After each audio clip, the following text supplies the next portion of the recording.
না ফেরার দেশে চলে গেলেন দস্যু বনহুর নায়িকা অঞ্জনা। শুক্রবার দিবাগত রাত 1:10 রাজধানীর বঙ্গবন্ধু শেখ মুজিব মেডিকেল বিশ্ববিদ্যালয়ে চিকিৎসাধীন অবস্থায় মারা যান তিনি। কিন্তু কেন এবং কিভাবে মারা গেলেন অঞ্জনা এবং কেমন ছিল তার দীর্ঘ অভিনয় জীবন, তা নিয়ে বিস্তারিত থাকছে আজকের প্রতিবেদনের বাকি অংশে। কেটিভি ছবি চ্যানেল থেকে আপনাদের সাথে আছি আমি মাহমুদুর রহমান জিয়া। জানা গেছে 3 সপ্তাহ ধরে অসুস্থ ছিলেন একসময়ের জনপ্রিয় এই অভিনেত্রী। শুরুতে জ্বর ছিল, সারা শরীর কেঁপে জ্বর আসতো। একটা সময় ওষুধ খেয়েও কাজ হচ্ছিল না। শেষে জানা যায় তার রক্তে সংক্রমণ ধরা পড়েছে। এরপর অঞ্জনাকে রাজধানীর একটি বেসরকারি হাসপাতালে ভর্তি করা হয়। সেখানে কদিন তাকে রাখা হয় সিসিউতে।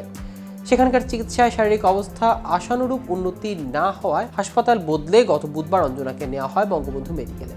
শারীরিক অবস্থার অবনতি হওয়ায় ওই রাতেই তাকে লাইফ সাপোর্টে নেওয়া হয়। ভেন্টিলেশনে থাকা অবস্থায় তার অবস্থা কখনো উন্নতি আবার কখনো অবনতি হচ্ছিল। শেষ পর্যন্ত চলেই গেলেন এই নায়িকা। বাংলাদেশি চলচ্চিত্রে একসময় জনপ্রিয় অভিনয় শিল্পী অঞ্জনা নৃত্যশিল্পী থেকে নায়িকা হয়ে সর্বাধিক যৌথ প্রযোজনা এবং বিদেশি সিনেমায় অভিনয় করেছেন। অঞ্জনার অভিনয় জীবন শুরু হয় 1976 সালে। বাবুল চৌধুরী পরিচালিত সেতু চলচ্চিত্রে প্রথম অভিনয় করেন তিনি। তবে অঞ্জনা অভিনীত ও একই বছর মুক্তিপ্রাপ্ত প্রথম চলচ্চিত্র দস্যু বনহুর ছবিতে তার নায়ক ছিলেন সোহেল রানা। এই ছবির পর তাকে আর ক্যারিয়ার নিয়ে ভাবতে হয়নি। 1976 সালের এই সিনেমার পর টানা কাজ করেছেন অঞ্জনা। একে একে অভিনয় করেছেন মাটির মায়া, অশিক্ষিত, চোখের মণি, সুখের সংসার, আনারকলি ইত্যাদি বাণিজ্যিক সফল সিনেমা।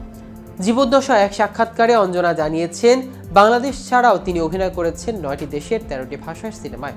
অভিনয় স্বীকৃতি হিসেবে তিনি জাতীয় চলচ্চিত্র পুরস্কার, আন্তর্জাতিক পুরস্কার, একাধিক জাতীয় স্বর্ণপদক ও বাচসাল পুরস্কার পেয়েছেন কয়েকবার। নৃত্যশিল্পী হিসেবে অঞ্জনা পেয়েছেন জাতীয় ও আন্তর্জাতিক অনেক স্বীকৃতি। পরিণীতা ও গাংচিল এই অভিনয়ের জন্য 2বার জাতীয় চলচ্চিত্র পুরস্কার পেয়েছেন। অঞ্জনা বিয়ে করেন পরিচালক আজিজুর রহমান বুলিকে। তাদের ছাড়াছাড়ি হয়ে যায়। এদিকে বৃহস্পতিবার ভোর রাতে কলকাতার আরজি কর হাসপাতালে চিকিৎসাধীন অবস্থায় শেষ নিঃশ্বাস ত্যাগ করেছেন বাঘা যতীন সিনেমার পরিচালক অরুণ রায়। সামাজিক যোগাযোগ মাধ্যমে পরিচালকের মৃত্যুর খবরটি নিশ্চিত করেছেন একাধিক তারকা।